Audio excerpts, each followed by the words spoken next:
Coming to Haryana, we are announcing elections for Haryana also. Haryana में जो total constituencies हैं वो 90 हैं, जनरल 73, एसटी 0 और एससी कॉन्स्टिट्यूएंसी 17 हैं। अगर इलेक्टर्स इन हरियाणा की बात करें तो टोटल राज्य में 2.1 लाख इलेक्टर्स हैं, जिसमें 1.06 करोड़ मतदाता हैं और इसमें महिलाओं की संख्या 95 लाख है।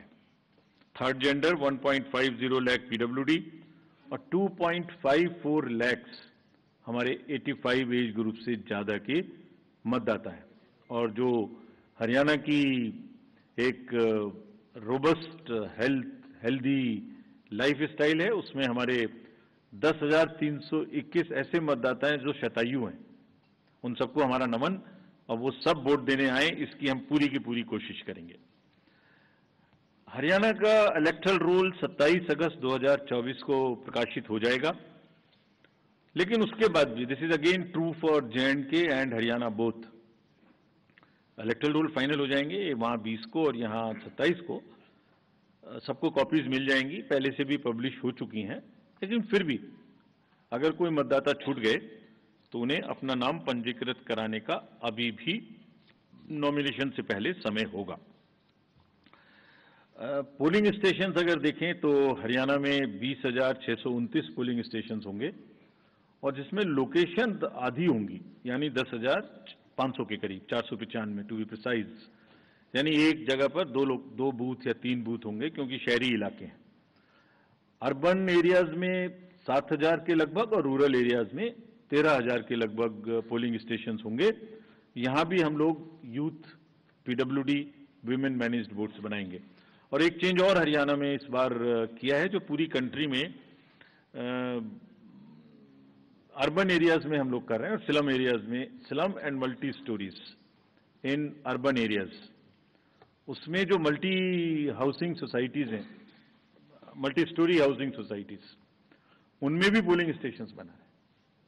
तो हरियाणा में इन पर्टिकुलर गुड़गांव, फरीदाबाद और सोनीपत, इनमें काफी पोलिंग स्टेशंस को मल्टी स्टोरी में शिफ्ट किया, और वहां की जितनी स्लम्स हैं उनमें भी जहां रेशनलाइजेशन की जरूरत है वो किया है, ताकि दोनों क्षेत्रों में कंजेशन भी कम हो सके और वोटिंग की परसेंटेज भी बढ़ सके। तो जितने मेट्रोपॉलिटन बड़े सिटीज हैं, this is one way of handling the so-called urban apathy in the elections. Not to repeat, but all polling stations will, as the Commission has promised, would have 100% facilities for drinking water, toilets for male and female both, signages, ramp, wheelchairs, sheds। और अब की बार shade की इतनी जरूरत शायद ना पड़े, मौसम अच्छा है। जो पिछले इलेक्शंस में गर्मी की वजह से दिक्कत हुई थी, इस बार नहीं होगी। इंक्लूसिव एंड एक्सेसिबल इलेक्शंस कराने के लिए हम पूरी तरह तत्पर हैं।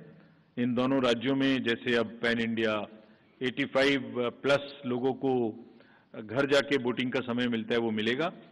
और फिर से एक बार और दोबारा कुछ लोगों ने ये पूछा था वहां पर कि जब भी 85+ की घर पे वोटिंग होती है तो पॉलिटिकल पार्टीज के एजेंट्स उनके साथ जा सकते हैं, so that they can see for themselves there is no manipulation at all. और उसकी वीडियोग्राफी भी होती रहेगी।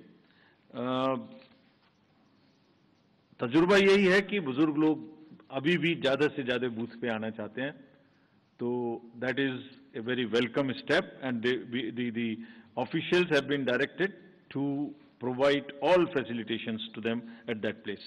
So is true for our voters having persons with disabilities. Technology, as you all know, is very deep rooted in the Indian elections. We will continue to use voter helpline, C-Vigil, KYC, Suvidha, all of this you are familiar with. Candidates की अगर कोई criminal background है तो वो लगातार website पे KYC know your candidate app पर उपलब्ध रहेगा। कोई भी देख सकते हैं कि उनकी कोई गतिविधि पास्ट में क्रिमिनल बैकग्राउंड की तो नहीं रही है। सभी enforcement agencies, central and states, again, as you know that during parliamentary elections we had a seizure of close to 10,000 crores, and especially more so of drugs, liquor. That same rigor, rather with renewed emphasis, will continue. And जिस दिन हम J&K गए थे उस दिन सबसे बात की, सबको थोड़ा ताकीद किया, और उसी दिन एक बड़ा सीजर भी हुआ हमारे सामने ही. So that process will continue. The menace of drugs in either of these two states, J&K and Haryana, would be severely dealt with, and similarly the liquor. सभी पोलिंग स्टेशंस पे इस बार हमने 100% CCTV की व्यवस्था की है, और दोनों जगह में डिस्ट्रिक्ट मजिस्ट्रेट्स और फील्ड फंक्शनरीज को दोनों जगह में again very strict instructions have been given that